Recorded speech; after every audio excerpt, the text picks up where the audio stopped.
Namaskar and greetings to the everyone. Today's our topic is magnetism and its terminology. आगे बढ़ने के पहले please हमारे चैनल को लाइक, सब्सक्राइब एंड शेयर कीजिए। मैंने अपनी पिछली क्लास में मैग्नेटिज्म का इंट्रोडक्शन दिया था। आज हम उससे रिलेटेड कुछ टर्मिनोलॉजीज को समझेंगे जो हमारे लिए इंपॉर्टेंट है मैग्नेटिक सर्किट्स को समझने के लिए। तो सबसे पहले तो मैं एक बार मैग्नेटिज्म को रिपीट करती हूँ। Magnetism is what? Definitional form में मैं कहती हूँ magnetism is the property of magnet by which it attracts iron towards it. Simple शब्दों में मैग्नेटिज्म मैग्नेटिक की वह प्रॉपर्टी है जिसके थ्रू वह लोहे को अपने तरफ अट्रैक्ट करता है। अब इसकी कुछ टर्मिनोलॉजीज देखते हैं। तो टर्मिनोलॉजीज में सबसे फर्स्ट आता है मैग्नेटिक फील्ड। उसको मैं आपको समझाती हूँ। सपोज ये हमारा मैग्नेट है, वो एरिया जहां तक हम मैग्नेटिक फोर्स को महसूस कर सकते हैं, वो पूरा एरिया या वो पूरी फील्ड मैग्नेटिक फील्ड कहलाती है। इस चुंबक के आसपास का या इस मैग्नेट के आसपास का ये पूरा क्षेत्र जहां तक हम मैग्नेटिज्म को महसूस कर रहे हैं, ये कहलाएगा इसका मैग्नेटिक फील्ड। और जो ये लाइंस मैंने दिखाई है, डैश लाइंस, ये कहलाएंगी मैग्नेटिक लाइन ऑफ फोर्स, मतलब वो लाइन जिनमें हम मैग्नेटिक फोर्स को महसूस कर रहे हैं। नेक्स्ट टर्मिनोलॉजी आती है, this one is magnetic field. मैं मेंशन करती जा रही हूं तो आपके लिए इजी होता जाएगा। Next one is magnetic flux. Magnetic flux is analogous to electrical current. जिस तरीके से इलेक्ट्रिक करंट इलेक्ट्रिकल सर्किट में फ्लो होता है, उसी तरीके से हम कह सकते हैं मैग्नेटिक सर्किट में मैग्नेटिक फ्लक्स सेटअप होता है, या हम कह सकते हैं वही पावर, मैग्नेटिज्म का पावर मैग्नेटिक फ्लक्स कहलाता है, जो हम बहुत सिंपल शब्दों में बता रहे हैं। इसको मैं यदि डेफिनेशनल फॉर्म में बोलूं, the amount of magnetic lines produced in a magnetic field is called magnetic flux and it is measured in weber. Magnetic flux की यूनिट वेबर। मैग्नेटिक फ्लक्स को हम फाई से डिनोट करते हैं। Next one is MMF. MMF magneto motive force. जिस तरीके से electric current को पूरे सर्किट में फ्लो कराने के लिए हमें ईएमएफ मींस इलेक्ट्रोमोटिव फोर्स की जरूरत होती है, उसी तरीके से मैग्नेटिक फील्ड में मैग्नेटिक फ्लक्स को सेटअप करने के लिए हमें मैग्नेटोमोटिव फोर्स की रिक्वायरमेंट होती है। In definitional form, magnetomotive force is the force which is required to set up magnetic flux in a magnetic field is called MMF or magnetomotive force. The unit of MMF is ampere turns. Ampere turns. हम कह सकते हैं number of turns पे ये depend करता है electromagnetic circuit में बहने वाली करंट, और number of turns of coil पे ये डिपेंड करता है, इसलिए इसकी यूनिट जो है वो है ampere turns. The next term is reluctance. Reluctance is denoted by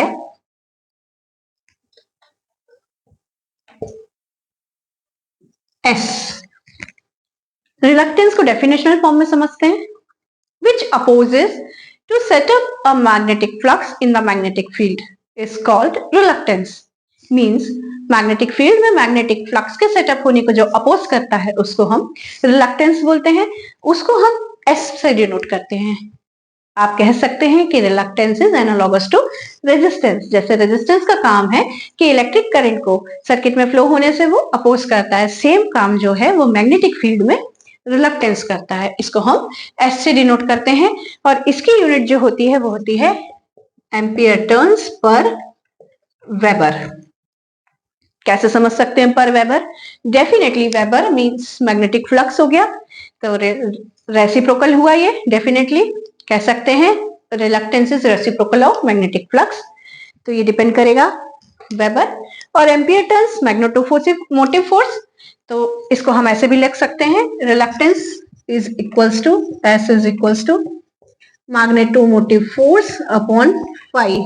phi is what? Magnetic flux, and MMF is what? Ampere turns, तो यूनिट क्या आ गई इसकी, एम्पियर टर्न्स पर weber. So this is reluctance.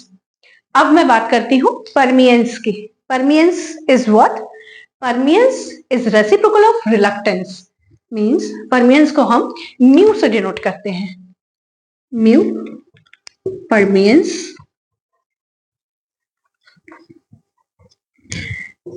reciprocal of reluctance is called permeance।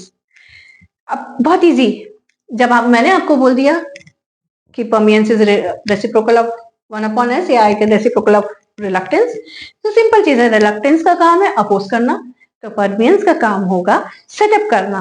तो permeance is what? Permeance is a force which makes easier to set up a magnetic flux in a magnetic field is called permeance। अब हम आपको एक चीज और बताते हैं, परमियंस को मीडियम के अकॉर्डिंग मेजर किया जाता है। ठीक है, suppose this is the sign, permeance को हम म्यू से डिनोट करते हैं, तो म्यू इज इक्वल्स टू होता है mu not into mu is equals to mu not into mu r, where mu not is what? Mu not is permeability of free space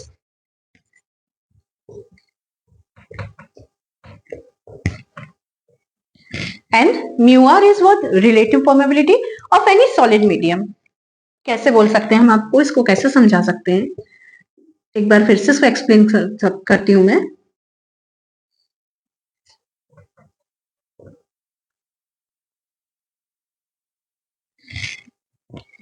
permeability को यदि हम major करें तो ये फ्री स्पेस मींस आप कह सकते हैं जहां पे वैक्यूम हो वहां की परमिएबिलिटी मैग्नेटिज्म के लिए डिफरेंट होगी। और यदि हम किसी सॉलिड स्पेस को, जैसे मैं आपको समझा रही थी सोलेनॉइड, सोलेनॉइड क्या होता है आप यदि देखना जानना चाहते हैं तो मेरी प्रीवियस क्लास को रिफर कीजिए। सोलेनॉइड या फिर कोई मटेरियल से बना कंडक्टिंग मटेरियल हो तो हम उसके लिए रिलेटिव परमिएबिलिटी म्यू आर को डिनोट करते हैं। ये बहुत इंपॉर्टेंट है, इसलिए इसको देख लीजिए, mu is equal to mu not into mu r. Magnetism में कई जगह ये फॉर्मूला आपके काम आएगा। नेक्स्ट हम चलते हैं relation of magnetic field intensity and magnetic flux density. Relation between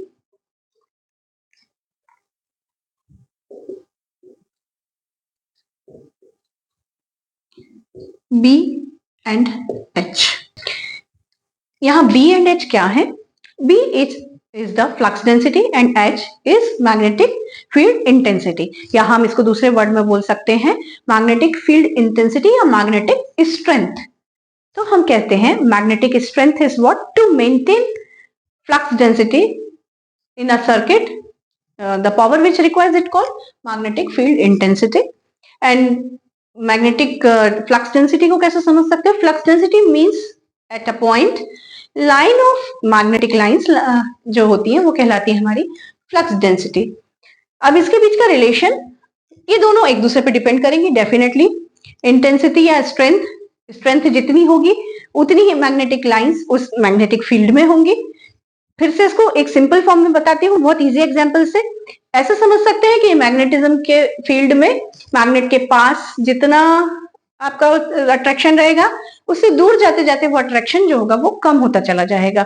तो हम इससे भी समझ सकते हैं कि फील्ड की स्ट्रेंथ जो है वो फ्लक्स डेंसिटी पे डिपेंड करेगी, फ्लक्स डेंसिटी जो है वो फील्ड की स्ट्रेंथ पे डिपेंड करेगी।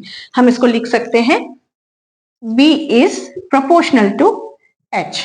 अब मैंने आपको इसके पहले एक और टर्म बताया था परमियंस। परमियंस पे ये सारी चीजें डिपेंड करेंगी। डेफिनेटली सेटअप जितना इजियर बनाएगा परमियंस के कारण, जितना इजी सेटअप होगा उतना ही ये दोनों चीजें इफेक्ट करेंगी। तो मैं इसको बताती हूँ आपको, हम लिख सकते हैं इसको B is equals to mu H। Mu हम जानते हैं, इसको हमने एक कोफिशिएंट मान लिया। इसमें म्यू क्या होता है? परमिएबिलिटी या परमियंस। हम म्यू को क्या लिख सकते हैं? अभी बताया मैंने थोड़ी देर पहले, म्यू नॉट म्यू आर। तो हम इस क्या लिख सकते हैं डेरिवेशन को? B is equals to mu not mu r H। This is the relation between flux density and magnetic field intensity. बहुत सिंपल फॉर्म में मैंने इसको समझाया है। यदि आप इसको अच्छे से देखेंगे, ध्यान से समझेंगे तो आपको डेफिनेटली ये समझ में आएगा। म्यू नॉट क्या है फिर से बताती हूँ। म्यू नॉट जो है वो फ्री स्पेस का आपका परमिएबिलिटी है, और म्यू आर जो है वो relative permeability of any solid medium है। तो आज के लिए बस इतना ही। यदि आपको मेरा ये वीडियो पसंद आया है तो please like, subscribe and share. Thank you so much.